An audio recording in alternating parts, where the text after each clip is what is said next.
Look at that. It's an absolute stonker. So the feeder rod's just gone off, and I'm only on a little bunch of maggots, but it's definitely not a roach. This is something decent. I haven't weighed it yet, but I'm going to get it in the weigh scales in a minute, and then I'm going to let you know what it is. Because I'm almost certain that this is a carp. £6 line I had and a £5 bottom, and I've managed to pull that in. And this is an absolute beast. So we've just come down to another new water, as I say. It's a new card I'm on, and this year's about to go into as many of those waters as I can and just seeing what I can do. We're at a reservoir today, and it's another evening session. So when I come on the lake earlier on, I just had a walk around it first.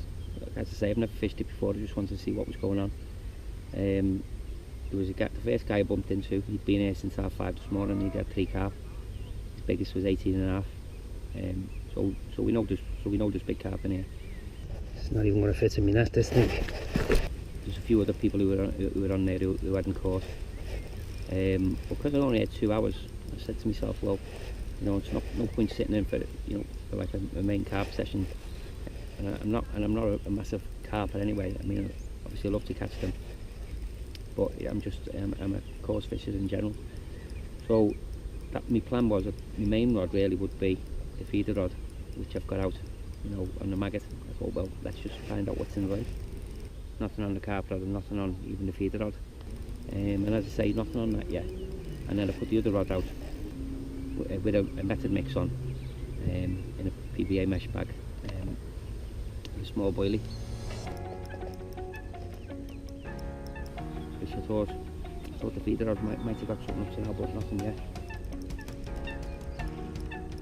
We're just in that hour now, which is the witching hour, probably about 40 minutes before sundown.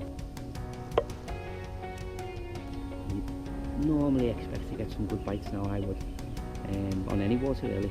I'm only on a £5 line on this rod. £6 line, sorry, with a £5 hook end. So I'm going to have to be careful with this. While I'm sitting here just waiting for the rods to go, it's always a time to reflect a little bit, and it makes me I thought I'd just put down a little bit about my approach to fishing. And I've got a theory on that, which is you may or may not find interesting, but it's like anything in life. I always think if you've got a problem, the answer's always right there in front of your eyes, if you just know where to look. I've seen a little bit of activity with a fish. I thought it was just silverfish topping, so I just decided to put a PVA mesh bag full of dead maggots on the end of my hook, and a little bunch of maggots, well, I'd say about 4 or 5 maggots on it, and I cast it just in front of that bush. It's been in there, I'd say 5 minutes, and it's gone off. And that's something that I try and bring into the fishing. So, you know, it means you've got to think differently. You have to think, where are the fish going to be? Where are they likely to be? And why might they be there? Oh, and this is a good fish. I've just had sight of it. And it's the same everywhere you go. It's the same on lakes, on rivers, on ponds. But you have to think about those things. Think about where you catch and why you've caught in those areas. I just hope after all this effort it doesn't end in tears, because I know it's a decent fish. And that was one of the reasons for walking around the lake. I had a little walk around. I don't know the lake at all. Listen to other people, get some local knowledge, you know, and I'll try and use that.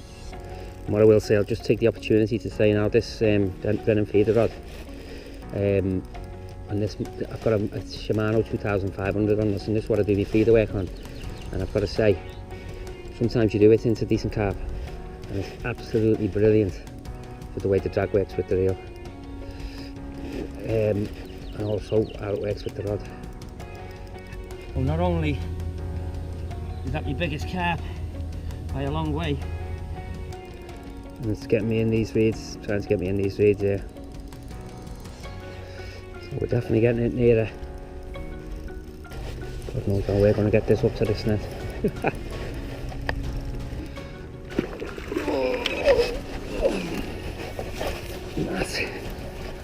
Oh man.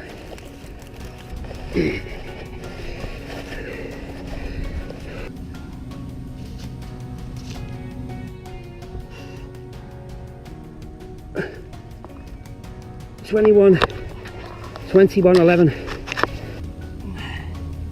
but landed on £6 line with a £5 bottom. I'm not really prepped for it, to be honest, so I'm going to have to get it back in the water ASAP. Let's look after the fish, number one priority. Let's get it back in the water.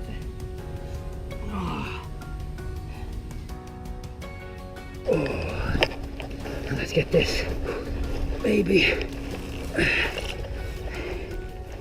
Let's get this back. There it is, going back.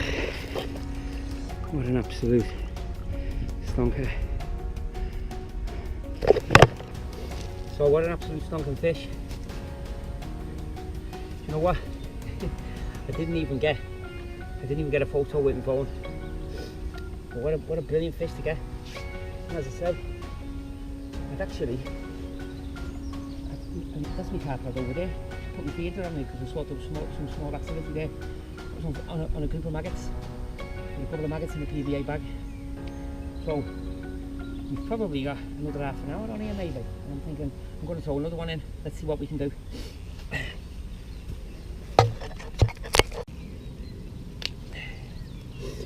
So I did cast out, but I got snagged in the tree. So I was trying to get into the same spot where it was close in. Ended up snapping up. And the light's going now. I can't find my glasses. So I just thought, you know what, I'm going to quit with that. I said to you I was only coming for 2 hours. To get a fish like that, absolutely fantastic. Just to recap, I brought one carp rod, set that up for carp. Was fishing with the carp bait and don't hit anything. And the other rod I'd set up, which is my normal feeder rod, it's like, just like what I do on the other videos. £6 main line, £5 hook length, with the inline lead.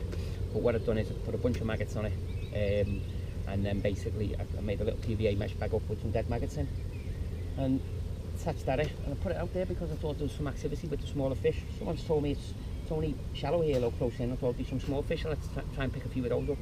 Lo and behold, the rod screams off, and it was that monster. What I had to do, as I said in the video, actually you'll see that that Drennan rod, it's the Acolyte Plus feeder matched with that Shimano 2500. It's just a brilliant combination. The rod is so receptive and the drag on the reel is so receptive that I've noticed when we've been fishing on the commercial, sometimes when you pick up, you know, the good carp, 8 and 9 pound, it just plays them brilliantly. And last year when I was using a different rod, I was snapping up on a few of those. But I've noticed that if the drag's set right, you can more or less play any fish, and we've just proved that then with that, because just tipping the scales at 22 pounds, I think it was 21.11, 22, 21.12. It might have went over. To be fair, I couldn't hold it up proper and hold the camera as well, but an absolute monster of a fish, and what a great way to just to have a 2-hour session on the new water. Absolutely fantastic. So I hope you liked the video, and if you do, keep watching and give us a like and subscribe. Thanks.